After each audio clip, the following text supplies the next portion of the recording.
everyone. Wayne Motts, the President Emeritus and historian at the Gettysburg Foundation, coming to you from the curatorial office in the Museum and Visitor Center at Gettysburg National Military Park with two of our partners and friends right next to me. I'm flanked on either side. Greg Goodell, the park's curator, over here on my left to your right, and over here on my right to your left, the museum specialist, Mike Kwolek. And boy, we've got a special treat for you today. Behind the scenes at Gettysburg. This is an episode of Behind the Scenes at Gettysburg in the curatorial offices. And I asked Greg and Mike if they would take some things out related to Little Round Top. With the recent opening just a couple months ago, Little Round Top, we thought we would just bring out a few things and talk about them. Before we start, though, I think, Greg, it would probably be helpful for you as museum curator to kind of give us an idea for our viewers, the scope of this collection, what you're collecting, how long you've been here, because we're old timers around here, folks.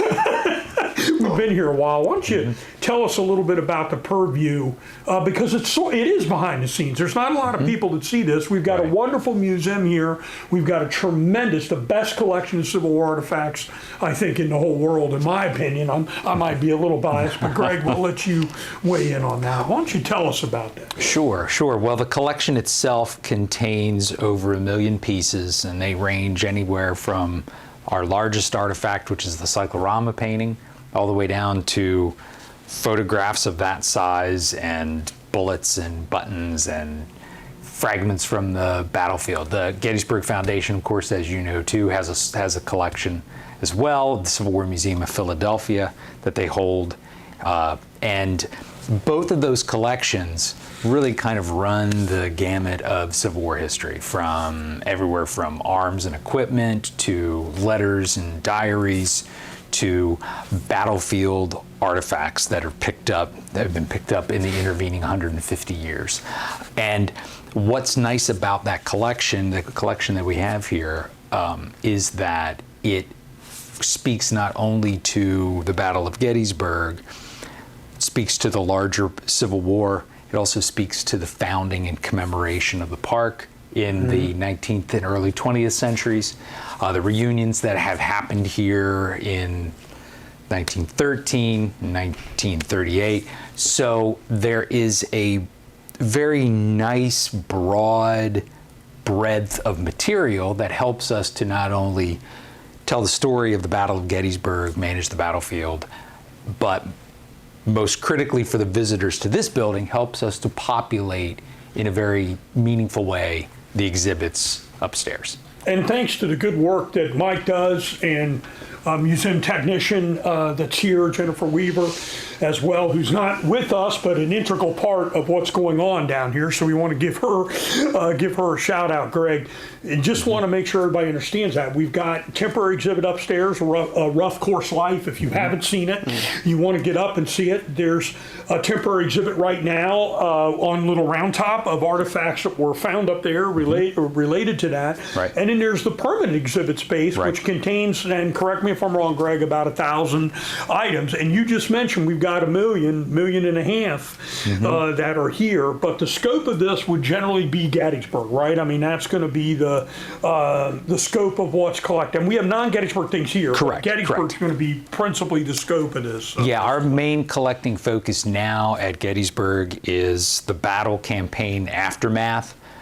So running June and into later July of 1863, as well as the commemoration of the battle in the intervening years after it, running up until approximately, for the most part, 1938. Okay.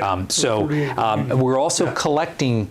We are collecting arms and equipment like the canteen you see here, the knapsack that you see here, which we'll talk about a little bit later, that are indicative of the types of material the U.S. and Confederate armies were carrying here at Gettysburg. So we can populate an exhibit upstairs, for example, on recruiting, or this is what a soldier had in the field. So your standard blanket, your knapsack, some of them ID'd, some of them may not be ID'd. Correct. So there's 1.5 million items here. So before we start on this collection that's here, which is going to be Little Round Top related, Mike has been patiently quiet over here. I'm going to ask one question to each one of you guys. and I'm going to put you on the spot right here.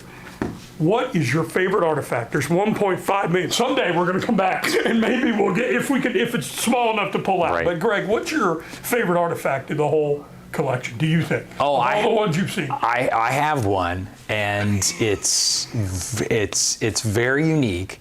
It is a small slip of paper that is a pass that was made out for David Wills, the Gettysburg attorney. I've seen a scan of that. Yes. I've seen the Gettysburg attorney who was integral to forming and executing the designs of the Gettysburg National Cemetery. Yes. And it's a small pass torn out of a pocket diary and given to him on July 2nd when the Confederates were occupying Gettysburg. Yes.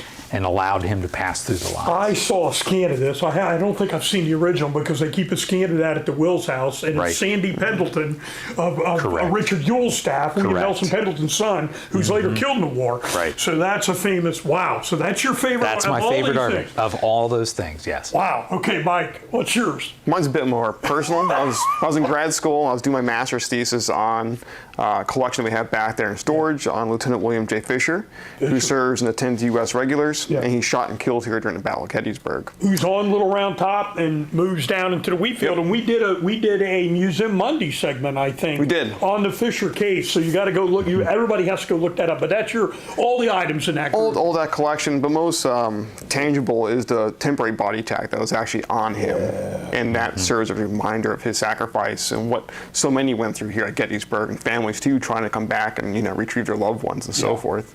So it was pretty powerful stuff working with that during my graduate it's such experience. a complete. If you haven't seen it upstairs, it's in the aftermath case, right? Is it in the aftermath? Yeah, care of the wounded. And Care of the Wounded and Aftermath. If you haven't yes. seen that in the Museum of the American Civil War here in the Visitor Center, Lieutenant William J. Fisher, 10th U.S., you've got to see it. Of course, regular Army is one of the things I'm really interested in, Mike. We have common ground. Yes. That's there. Now, listen, I could talk all day because this used to be my business, and I could talk all day on it, but we've got to get down to the artifacts. Why don't we start over here on the right? We don't have many artifacts here, but the ones we do have on this table are ones that carried here at Gettysburg, probably used here at Gettysburg, except for the Medals of Honor, which are going to be issued here for Gettysburg. Can't say 100% for certain, but probably. So let's start with this Bible. What do we know about this, guys? And so what we'll do is we'll take a route this way. We'll circle around and finish up with the documents and Medals of Honor in front. Gotcha.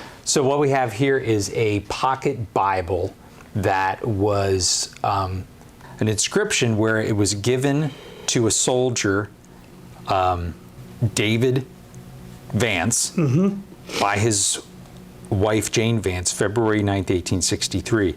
So this Bible belonged to David Vance of the 91st Pennsylvania Infantry. A unit that's on the very top, a little round top, Stephen Weed's brigade here at Gettysburg. And then, however, of course, in the confusion of battle, this is likely dropped. This is dropped by David Vance and found by George Albaugh of the 40th PA Infantry of the 11th Reserves, who are also in the vicinity of Little Round Top on July 2nd. So in the confusion of battle, one soldier drops a Bible and another picks it up. But David Vance, here's what there's some military things about him. First of all, he's born in about 1830. He's born in Ireland, and he enlisted in 1861 as a laborer in Philadelphia, Pennsylvania. This is a unit that comes out of Philadelphia. He re-enlisted as a veteran volunteer, and he died of diarrhea and debility in 1896 in Philadelphia, Pennsylvania. And the records indicate that he was in the soldiers' home down in Virginia. So it doesn't appear, unfortunately for him, that he did very well after the war. The soldier home, he was under federal care and probably died almost penniless. Unfortunately, he's buried out near Philadelphia. But 91st Pennsylvania, this is probably on the top of Little Round Top, or dropped on the way up to Little Round Top somehow, and then picked up on the slope of Little Round Top by by this man in the 11th Reserves. Right. Wow. And Mike, do we know how? Did you say a relative donated this? Yes. Okay. Is this And would have been one of Aldball's relatives that one of- donated this to the park. what we got next, Greg? All right, so what we have here is a United States canteen, typical U.S. soldier canteen, actually out of the New York depot. So, of course, the Army of the Potomac here at Gettysburg, like all federal armies, are getting issuances of equipment from depots in the area. And two of them, one of the more prominent ones, of course, in the Eastern Theater is the depot in New York, and that's where these issuances come from. And there's some telltale signs we won't get into that makes this a New York depot canteen. Okay. Right? Okay. It's lost its cover over the years. The strap has been repaired in the field, but where this is significant too to the Gettysburg story is this is the canteen of Michael Miller of the 30th Pennsylvania Reserves. And also over here is another piece of equipment of Mr. Miller's, which is his Model 1855 double bag knapsack. Wow. With the leather straps. Right. Leather straps, painted canvas, body. It of course it shows wear from over the years, but these two pieces more than likely would have been here on the battlefield on July 2nd and in the area of Little Round Top. And we're talking 30th Pennsylvania Infantry, the 1st Reserves. And what's interesting is Michael Miller, the man who owned these things, is Company K of the 1st Pennsylvania Reserves, the 30th Infantry, which are the boys who fought at home. There's a monument to them in downtown Gettysburg. This is a man that is from Adams County, Pennsylvania, enlists in the service, and then comes back and fights in the battlefield of Gettysburg, both on the slope of Little Round Top, charging down into where the wheat field is located. And you can see this is real honest wear on this canteen. And these are things that he would have done. Correct. Yes. These would have been field repairs. As I said, the cover has been lost over time, but you can see the dents and the scarring of that. And you can see this field repair on the leather strap. So really a great example of a soldier sort of making the best of the situation presented to him with having to repair his equipment in the field as best as possible. As I said, the knapsack, again, it's got some physical damage and wear and things like that. A lot of times these knapsacks generally, when they can actually be fairly complete when you find them because the frequency of usage is not as great. Right, and this one you can tell the way it's worn. This thing was used during the war. Right. And but a lot of times these would have been just left in a pile before going into battle, and then the soldiers would pick them up again if they survived afterwards. So, but really great connection to an individual soldier is all, and a local connection for Adams County. He is in Company K of the 30th Pennsylvania Reserves. He's born September 29, 1832, in Adams County. So that makes him 30 at Gettysburg, not quite 31 years old here in the Battle of Gettysburg, a little older for a Civil War soldier. He is buried in Evergreen Cemetery. He was married in 1855. He enlisted in 1861.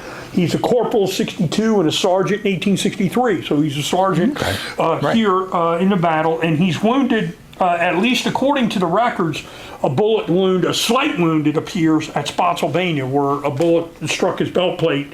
And then he's discharged, and when he dies a pretty younger person. He dies at age 44 in 1877, and he dies over in Arntsville, which is northwest of Gettysburg, off of U.S. Route 30, but he is buried in the Evergreen Cemetery, and he is part of the Company K Memorial, the 100 or so men that were recruited here locally in Adams County, the boys who fought at home. You can see their monument both in the square at Gettysburg and also in the wheat field area, and it actually says at the bottom, the Company K, which was recruited to Gettysburg, if you go out on the battlefield and see it. So these are two items that belong to a Civil War soldier from Gettysburg at Gettysburg. Wow, that's Right. pretty. That's pretty cool. That's something else. That's pretty cool.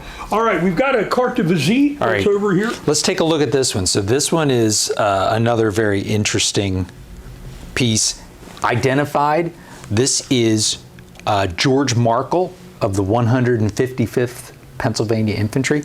Now, notice that he's wearing a Zouave Yes. uniform. Yeah. Now, it's important to note that dates this photograph. That fact dates this photograph to after Gettysburg, because the 155th, which did fight here, was not fighting in its Zouave uniforms at this point, at the point of the battle. However, their monument on Little Round Top has them in their Zouave uniforms, because it was quite an honor of distinction to be able to say that you were in a regiment that wore a Zouave uniform. And so, so this actually would be a post-Gettysburg image. And as you can see, it's written George Markle at the top. But it's a great example of what they would have worn in the latter part of the war on a Gettysburg veteran who unfortunately loses his life in the latter part of the war and is mortally wounded at Five Forks. As you can see here, it's taken March 27th, 64. So it's actually written when it was taken. Right. Yeah. Wow. So there's the notation. So this is probably when he's on leave. Yeah. At Veteran home. volunteer, probably. Veteran or volunteer. Yeah. But in that very distinctive Zouave uniform, which would have been a French blue in color. And then, Mike, you told me there's other things related to him that's on display. Yes, up in Rough Course Life, we have his diary that he kept in 1863 is on exhibit as well. Part of that diary, we have his 5th Corps 1st Division Corps badge is on exhibit. And then also, he was also keeping different flora as he's going across different campaigns throughout the Civil War. He was pressing them in his diary as well, too. Gee whiz. So you can see that all on exhibit. You've got flowers from, from George Markle. Wow.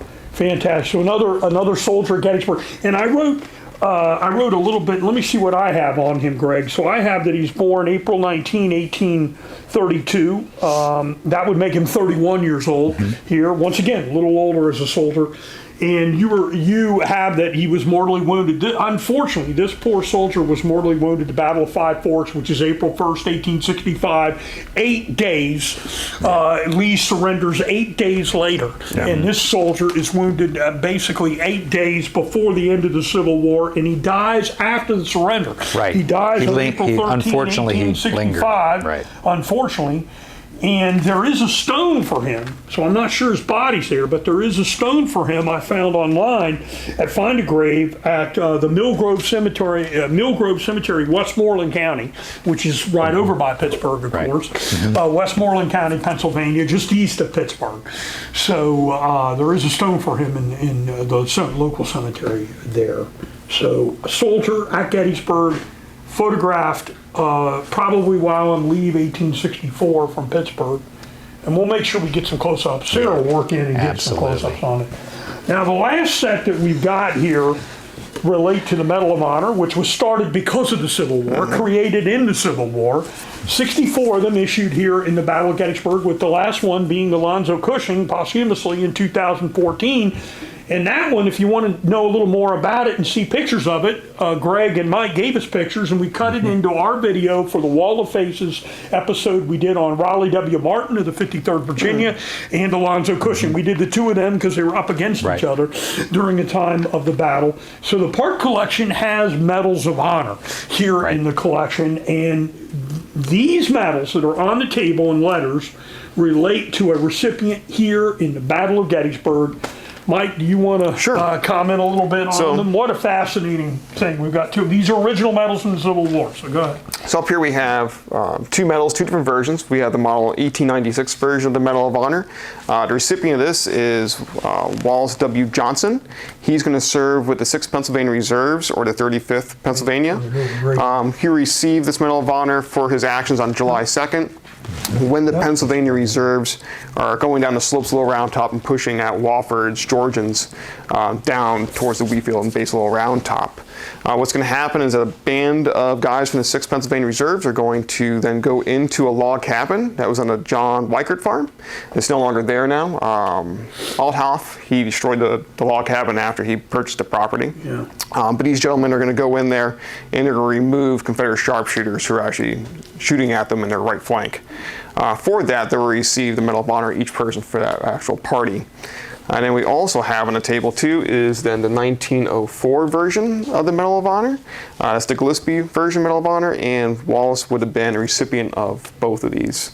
He would have received the first one in 1896 and 1900, and then he receives the updated version then in 1905. And then the letters that are here, I love this because this letterhead, if I could kind of just show you a little bit. Sure. It has Wallace W. Johnson. It has his actual letterhead and actual address from Philadelphia. And this is a letter that he's writing to Samuel Wiley Crawford, the commander of the division, for that attack on July 2nd, 1863, going over the particulars, I think, of this action. So these are original letters. Right. Both of those. Both of those original letters to correct, Crawford that are here. So we also should say that down here in collections, usually in museums, they try to divvy up between paper and three-dimensional objects, but the collection here at Gettysburg has three-dimensional objects that would include paper, like a diary, for example. Correct. So there are or a diaries Bible, that are here, things like that. or right. you have some you have letters also as part of this collection. Greg, and what the percentage of the different items that you have here? You have a lot of found items, like you mentioned, like the bullets, and is that the majority of the 1,500,000? You know, the 1.5 million. Are they individual bullets and artillery shells? Yeah, if you look at the numbers, they roughly break out 70% paper and 30% hard objects. Okay. Because you also have to keep in mind that the collection here at Gettysburg has a very, very strong representation of the organizational records of Gettysburg National Park Commission and the creation of the commemorative landscape, which takes up a good chunk of space. But they're very unique records that help us to continue to manage the battlefield and preserve the resources that are on the field. Add to that diaries, letters, record books, you name it, testaments like that, engineering journals. That's where you get the approximate 70% of our collection being paper material. And then of the balance, when you look at the other 30%, I would say that most of what you're looking at in that number, of course, in terms of sheer number, are battlefield relics, pickups, things like that, that have been accumulated since 1863 and have been either donated to the government when Gettysburg National Military Park began to acquire collections actively or receive collections actively, or you're going to have also arms, equipment, flags, things like that. Of course, they're not as large in number in terms of sheer numbers, but that is what has the best history associated with it and supports most actively our exhibits. Yeah, sure. Because they're pieces that are complete. They're larger. They have a story like the Johnson Canteen here. The Miller Canteen here. Excuse me. So that's how kind of the collection kind of breaks out. And I would say with the Philadelphia collection, owned by Gettysburg Foundation as well, that you get more of those hard wartime objects that have a connection to individual officers that collected them. Yeah, and let's not underestimate the 30%. I know Mike has brought out Meade's hat, so let's not underestimate. I think it might be easy to underestimate. Well, what is the 30% of stuff that's here? Right. And let me tell you something, it's gold. Right. In most cases, it's the best material that's here. Even the material that's not specifically identified, great examples of coats or equipment, weapons in the Civil War. And you have to kind of think about the usage of the collection, that that 70% of paper records kind of serves a different function in supporting Gettysburg. It's not necessarily stuff that can easily go on exhibit for longer periods of time, but it'll actually help us in many ways to tell the story better, to manage the battlefield's historical resources actively. And of course, we also have conservation concerns in mind. Most of that paper, being sensitive to light, can't be out for very long periods of time in the first place. So you're correct. We draw for exhibition, we draw more from that 30% hard objects, if you will.